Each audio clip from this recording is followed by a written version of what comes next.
अस्सलाम वालेकुम दोस्तों, मैं हूं हैदर अली और आप देख रहे हैं फ़िटनेस मीडिया। इस वक्त मेरे साथ मौजूद है अरशद जावेद, जो कि फ़िटनेस ट्रेनर भी हैं और एम्बेसडर भी हैं। अब जानेंगे कि ये एम्बेसडर किस चीज़ के हैं और आज इन्होंने जो वर्कशॉप में स्पीच की है, क्या स्पीच की है, किस चीज़ की वर्कशॉप है। अस्सलाम वालेकुम। वालेकुम अस्सलाम। कैसे हैं हैदर साहब? मैं ठीक हूँ, आप बताएं आप कैसे हैं। अल्हम्दुलिल्लाह। अच्छा, आज जो वर्कशॉप थी थोड़ा इसके हवाले से भी बताइएगा, और जो आपने एम्बेसडर की बात की थी वो क्या थी। देखिए, वर्कशॉप इस तरह के फ़िटनेस के हमारे पास कराची में बहुत कम होते हैं, होने चाहिए, क्योंकि हमारे पास कोई ऐसी यूनिवर्सिटीज़ नहीं है जो सिर्फ प्योरली फ़िटनेस की सर्टिफिकेशन या कोर्सेज़ करवाते हों। फ़िज़िकल एजुकेशन की डिग्री है, मास्टर्स है, लेकिन वो एक स्पोर्ट्स स्पेसिफिक चीज़ हो जाती है। फ़िटनेस रिलेटेड थोड़ा सा उसमें कट जाता है। तो वर्कशॉप्स इस तरह के अवेयरनेस पहुँचाते हैं आम जो ट्रेनर्स हैं, लोग हैं उनके पास, कि वो समझें कि आगे एजुकेशन को कैसे फ़िटनेस की लेके और कहाँ-कहाँ से लेके जाया जा सकता है। बाकी रही बात एम्बेसडर बनने की, तो इसी से रिलेटेड एक फ़िटनेस कॉन्फ्रेंस होती है थाईलैंड के अंदर हर साल। 2009 से वो हो रही है और 2015 में मैं personal trainer of the year award के लिए नॉमिनी भी था वहाँ पे। वहाँ पे 3 दिन की समझ लें कॉन्फ्रेंस होती है, जिसमें सुबह 7 से शाम 6 बजे तक डिफरेंट क्लासेस हो रही होती हैं, जिसमें रिहैब की क्लासेस भी हैं, माइंड बॉडी की भी हैं, small group, large group, dance, functional training, बहुत सारी चीज़ें हो रही होती हैं। सो आप कोई भी चीज़ चूज़ कर सकते हैं अपनी स्ट्रेंथ्स या अपनी फील्ड से रिलेटेड, जो कि यहाँ पे नहीं है। सो हम अब कोशिश कर रहे हैं कि ट्रेनर्स को एजुकेट करें, उनको अवेयर करें कि इस तरह की जो कन्वेंशंस हैं वो अटेंड करना कितना ज़रूरी है। आप ग्रो कर सकते हैं और बेहतर हो सकते हैं। अच्छा, आज जो ये RI के जिम में, रमीज़ इब्राहिम ख़ान जिम में आज वर्कशॉप थी, ये किस टाइप की वर्कशॉप है और आपने इसमें किस टॉपिक को सिलेक्ट किया है। देखें, इसमें बहुत सारी चीज़ें हुई। जनाब नवाज़ फ़राज ने न्यूट्रिशन पे बात की।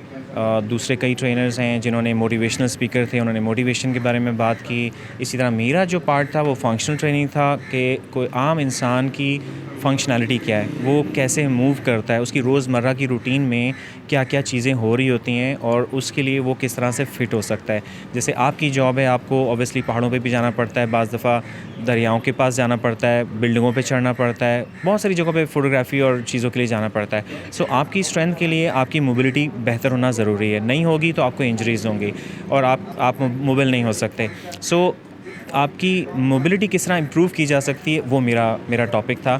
या एक आम इंडिविजुअल जो 75 साल का बंदा है और वो सिर्फ चलना चाहता है कि मैं यहाँ अपने बेड से बाथरूम तक जाऊँ, या मैं बाहर निकल के अपने ऑफ़िस जाऊँ, या मैं अपनी गाड़ी खुद चला के अपने ऑफ़िस चला जाऊँ या कुछ करूँ, तो उसकी फ़ंक्शनैलिटी की असेसमेंट करके और उसके जो भी मोबिलिटी में जो हर्डल्स हैं उनको दूर करना, that's the functional training basically.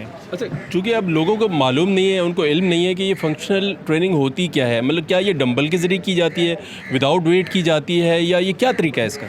देखें, इसमें बहुत सारे गैजेट्स यूज़ होते हैं, जिसमें मैं नाम लूँगा TRX सबसे पहले फंक्शनल ट्रेनिंग के अंदर, जो कि एक आम बंदे की रिहैब से लेके और टॉप एथलीट्स तक यूज़ करते हैं। TRX अगर आपने देखा हो या जानते हो, काफ़ी ट्रेनर्स जानते होंगे, कि 2 स्ट्रैप्स होते हैं जो कि हुक में लगे होते हैं और उन 2 स्ट्रैप्स के थ्रू सस्पेंडेड होते हैं और उसके थ्रू आप ट्रेनिंग कर रहे होते हैं। उसमें फ्लेक्सिबिलिटी की भी, स्ट्रेंथ की भी ट्रेनिंग हो रही होती है, फंक्शनल स्ट्रेंथ डेवलप कर रहे होते हैं। इसी तरह कैटल बेल्स हैं, इस तरह बोजू बॉल्स हैं, इस तरह डिफरेंट गैजेट्स हैं। आप डंबल्स और बार्स भी यूज़ कर सकते हैं, लेकिन डंबल्स और बार्स का हमारा एक कॉन्सेप्ट बना हुआ है कि वो एक मसल बिल्ड करने के लिए हैं। तो जब आप डिफरेंट किस्म के गैजेट्स यूज़ करते हैं और उनके बारे में पढ़ते हैं, उनके बारे में सीखते हैं, तो आप उनको यूज़ बेहतर तरीके से कर पाते हैं।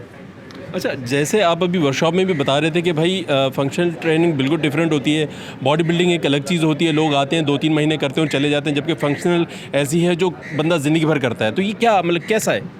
देखें, बीइंग अ ट्रेनर ये एक बिज़नेस है, ज़ाहिर है हमारे घर चलते हैं ट्रेनर्स के, तो हमें उनको एजुकेट करना है कि आप आगे चल के वो नीच लें, वो इंडस्ट्री का एक पार्ट पकड़ लें, क्योंकि फ़िटनेस एक बहुत वसी सब्जेक्ट बन चुका है आजकल। सिर्फ क्लासेस हो रही होती हैं बारबल की, सिर्फ क्लासेस बॉल्स के साथ हो रही हैं, TRX की क्लासेस हो रही होती हैं।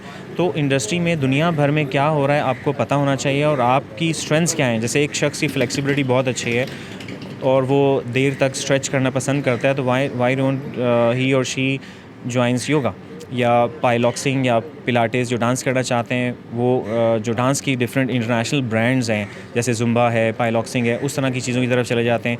जो बॉक्सर हैं या बॉक्सिंग की उनकी ज़्यादा वो है, तो बॉक्सिंग की फ़िटनेस आजकल किक बॉक्सिंग की फ़िटनेस हो रही है, जो फिटनेस क्लासेस जो कि सिर्फ शैडो बॉक्सिंग या किक बॉक्सिंग कर रहे होते हैं। सो फिटनेस ऐसी होगी कि वो स्पोर्ट्स स्पेसिफिक भी है तो वो उसको नेक्स्ट लेवल पे लेके जा सकता है। एक बॉक्सर हमारे यहाँ क्या कर रहा होता है, वो इंडिविजुअल बॉक्सिंग की छोटी छोटी चीज़ें करा रहा होता है, लेकिन अगर उसको पता चल जाए कि बॉक्सिंग को किस तरह से वो एक स्मॉल ग्रुप या लार्ज ग्रुप को ट्रेन कर सकता है, तो वो उसके लिए बेहतर है कि वो अपना जो अर्निंग है वो भी बेहतर कर सकता है, अपनी एजुकेशन बेहतर कर सकता है।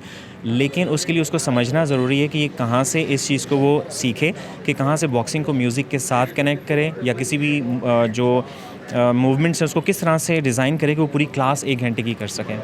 ज़बरदस्त जी, बहुत ज़बरदस्त बातें की है।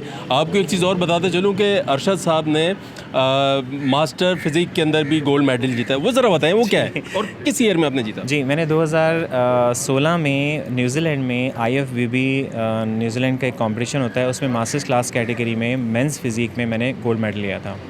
ज़बरदस्त। और आगे भी कोई प्लान है खेलने का? जी बिल्कुल, मेरा खेलने का प्लान है। मैं मास्टर्स क्लास में ही अभी मैं 46 पे हूँ और अभी कुछ चीज़ें कर रहा हूँ, तो बेसिक तो मेरा एजुकेशन को करने का ज़्यादा प्लान है कि मैं जो हमारे पाकिस्तान के ट्रेनर्स हैं उनके लिए एजुकेशन में कुछ करूं।